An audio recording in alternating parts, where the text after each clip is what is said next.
Everyone is watching. The world is going to be watching Joe Biden. I can only imagine the ratings that this news conference is going to get. Unusual for a presidential conversation with reporters.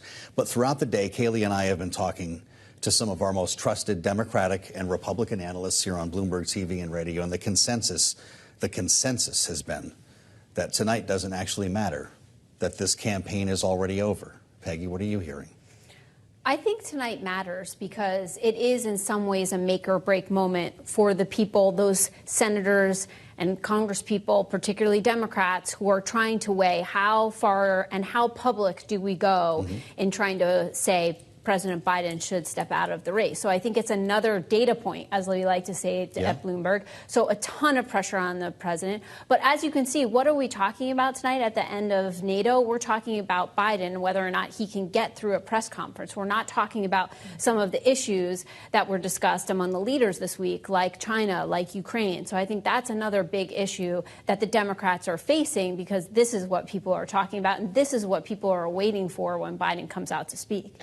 Well, but there are some Democrats who aren't even waiting to see how he does this evening. Just in the last hour and change, we've had 3 more House lawmakers, Gregory, call for him to step down. And of course, we've had at least one Democratic senator in Peter Welch of Vermont writing a relatively scathing op-ed in some sense in the Washington Post, saying that we cannot unsee President Biden's disastrous debate performance. We cannot ignore or dismiss the valid questions raised since that night. It's been 2 weeks. And if he still thinks the questions that night raised remain unanswered, can Biden realistically answer them and shift the tide this evening?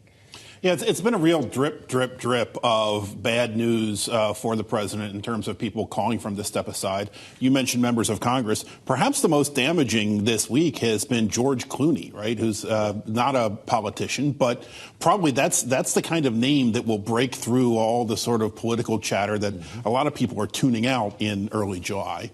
And so, yeah, I agree with Peggy. This does matter.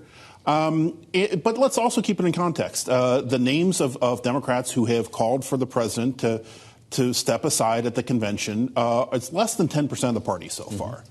Far greater. The sort of the critical mass of the party right now is in the camp of, as you heard from Senator Blumenthal, as we've heard from many, many members of Congress, of governors, to say, look, I support Joe Biden. I've always supported Joe Biden, but we need to see more from him. And that's putting even more pressure on this press conference tonight. So, yeah, we're at, 13 lawmakers said this, with another 200 to your point. But there is reporting, Peggy, that there are a lot of lawmakers who've already written their statements, and they're waiting for NATO to end out of respect to the president. There are 31 world leaders in town. He's got an important news conference, as we've already established. What's tomorrow going to look like? Well, I think tomorrow will be a big day because they will have more to say in terms of how President Biden does on screen tonight. They're more free to speak. Exactly. But I will say, we thought going into this week that there would be a number of people who would hold firm behind the president because we have so many world leaders here this week. But even this week, as you were both saying, we've seen more and more people come out and question whether or not he can make it not only to November, but the next 4 years. So I think that backdrop is important, that even with world leaders here, people are still dripping out and making question after question about whether or not this can work. Well, and there's also the question of when that decision needs to be made, because the Republican convention is next week, Gregory. We still have a few more weeks to go until the Democratic convention. So theoretically, that's really your deadline. But even if President Biden were to come to the decision to drop out, would he likely do that before the RNC begins? Or is this something that he's going to let the opportunity for Donald Trump and all of the Republicans to attack someone else who could take the mantle pass by first before he ultimately decides? Yeah, traditionally in our American system, when one party is having their convention, the other side sort of, takes a back seat and lets the other side have their moment, and the Democrats will have their moment at their convention. So I guess the question, and you could frame it as what will happen first, Biden sort of changing his mind, or Donald Trump finally making this vice presidential running mate decision that he's been teasing nonstop for months and months.